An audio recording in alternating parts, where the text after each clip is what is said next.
If your budget for a graphics card is 10,000 Rand or right around $550, you have pretty limited options in the new market, in mid 2026, but you do have a few options in the used market. Now, I'm obviously in South Africa, and being in South Africa, I look at South African stores, and so I'm taking a look at Evetech. For the 8,000 to 10,000 Rand sort of price in the market, you're looking at something like a 5060 8 gigabytes, a 5060 Ti 8 gigabyte. You're looking at a 9060. In some rare cases like this, you can get a 9060 XT 16 gigabytes. Now, that is one interesting case because that brings a different sort of factor to the table with that extra VRAM. But for the most part, you're going to be looking at 10,000 Rand cards that are new that have 8 gigabytes of VRAM, sometimes 12, and in rare cases, 16. In the used market, though, it's a little different. Just to prove my point again, let's take a look at Woodware here. It's kind of very similar. You can get a 9060 XT for right around 10,000 Rand, but for the most part, the 16 gig version, I mean, but for the most part, you're looking at 5060s, and on the Intel side, nothing comes close to that price. So in the Intel side, budget-wise, there's a few options, but for 10,000 Rand, $550 to $600, you're looking realistically at a 5060, sometimes a 5060 Ti, but it's the 8 gigabyte versions, or a 9060 and a 9060 16 gigabyte if you're lucky. And then for the secondhand market, it gets interesting as well because you get a bit more variety, right? You can get cards that are a lot older, granted, but very powerful in terms of raw power, right? And so I'm taking a look at the RTX 3080. Now, this is a secondhand marketplace called Carbonite, which is a South African marketplace where you can trade items, buy and sell items, and you have a rating system which helps a lot for secondhand sales. Now, this specific item is an EVGA RTX 3080 Ti. It's about 4 years old, and EGA made some beautiful cards. This is a very performant card. You can see it requires a lot of power, which is also something to consider. But this is a beautiful card, and it seems to be in very good condition still. Now, the question then becomes, would you take this over something like this? And that's a difficult question because you're giving up a lot of extra VRAM because the 3080 Ti is only a 12 gigabyte card, but you are getting more raw performance. So I want to take a look at the difference between the cards here. On the left here, we have the 9060 XT. On the right, we have the 3080 Ti. Now, of course, the 9060 XT has access to a lot more recent technologies and technologies that are being worked on still. The 3080 Ti, of course, can access most of today's technologies, but it is not a Blackwell card, and that's a very important distinction to make. It is an older card. It is an older generation of card, but still very powerful. So we're taking a look here at a gaming comparison between these cards. Now, in God of War Ragnarok, running at 1080p medium settings, the 9060 XT is managing about 140, and the 3080 Ti is managing about 150. Averages are 120 versus 130. So in this test, the 3080 Ti is in the lead, but it's not a massive lead. So it's interesting to look at it in that way. Next up here, we're looking at Hitman 3. In this one, the 9060 XT has a bit of a lead, and that is an example of technology winning out against raw power just because it's a newer card, and some games support newer cards better. But again, both are very good results.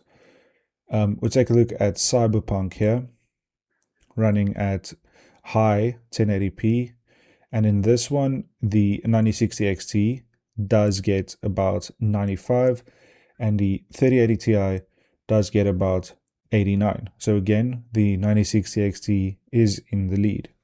Dying Light 2 at medium 1080p, it does get about 125 average on the 9060 XT and about 121 on the 3080 Ti. And again, the 9060 XT is in the lead. F1 22, so an older game at this point. It might favor the 3080 Ti, but it seems it doesn't. Again, the 9060 XT 193, 3080 Ti 164. Interesting result there. Taking a look now at Spider-Man Remastered, 9060 XT 118 FPS average, 3080 Ti 78 FPS average. And at this point, the 9060 XT is just destroying the 3080 Ti. But of course, this is at 1080p, and the 3080 Ti is designed to run at 1440p. But you could argue the same for the 9060 XT. Moving on to Forza Horizon 5, high 1080p, and a rare one where the 30 Ti beats the 9060 XT by about 15 FPS here. Mountain Blade 2, Bannerlord. In this one, the 9060 XT getting around 200 FPS and the 3080 Ti getting around 150. It's a very variable frame rate in this game, and the NVIDIA card does seem to be smoother, but both cards, deliver good results. But again, the 9060 XT is in the lead. So it seems that the 9060 XT has handsomely destroyed the 3080 Ti in most tests, which is an interesting result. And, it's just a comparison of, if you talk about the value, the 9060 XT, you're going to get a new card, you're going to get better technology, you're going to get lower power draw, you're going to get newer standards of, PCI, and just overall, better driver support, newer drivers, and a card that has more VRAM. So there's a lot that it has going for it, and it does, beat the 3080 Ti. And the biggest thing, of course, is the fact that it is a new card. The 3080 Ti is a second-hand card. You're taking a risk by buying a 4-year-old card, and you get no warranty. It draws a lot of power. It's a power-hungry card, and it doesn't even outperform the market for the same price, which is a real pity. If we take a look at some tests at 1440p for the 3080 Ti, you'll see that it is a very performant card even in 2026. In Arc Raiders here, ultra settings 1440p, we do get an average of 106, which is of course a good result. We'll take a look at Marvel Rivals low 1440p, 192 average, very good result. Call of Duty Black Ops 6 get an average of 70, which is pretty good for a Call of Duty game at 1440p. We'll take a look at we took a look at Dying Light in the previous one. So at 1440p at high graphics, it does get about 72 average. So that's a very decent result. Cyberpunk at 1440p, we took a look at that as well at 1080p. And at 1440p, it does get 83 average. So it's not to say that the 3080 Ti is not a capable card, because it is a 2K capable card. If you want to play at 60 FPS, you could even play at 4K, right? But for all the reasons I said, the high power draw, the outdated subsystems on the card, the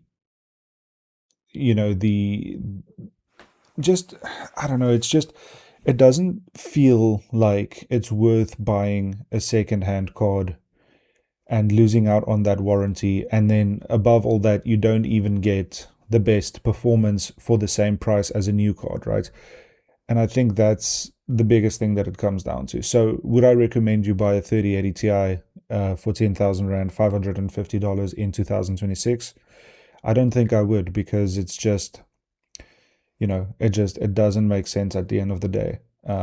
I don't really understand why a second-hand card is more expensive than a new card that is more performant than it. It doesn't make a lot of sense to me, but the market kind of shapes itself, and it is what it is. These were very valuable cards, and they were flagship cards when they came out, but we are many years removed from that now, and against today's cards at the same price, it just doesn't make sense. So I would not recommend you get a 3080 Ti in 2026. I'm still looking at cards for the PC that I'm building, for the media center PC that I'm building, and I'm much more inclined to get a 9060 XT 16 gigabyte than I am to get a 3080 Ti 12 gigabyte. So yeah, what do you think? Do you think these old NVIDIA cards still hold a lot of value in the market today, or do you think they are bloated in price and they deserve to kind of die in terms of market relevance and be filtered out by the newer cards coming in? Because there's just a lot better value to be had if you look at a price to performance sort of metric. So let me know what you think down below. Thanks for watching, and I'll see you in the next one. Cheers.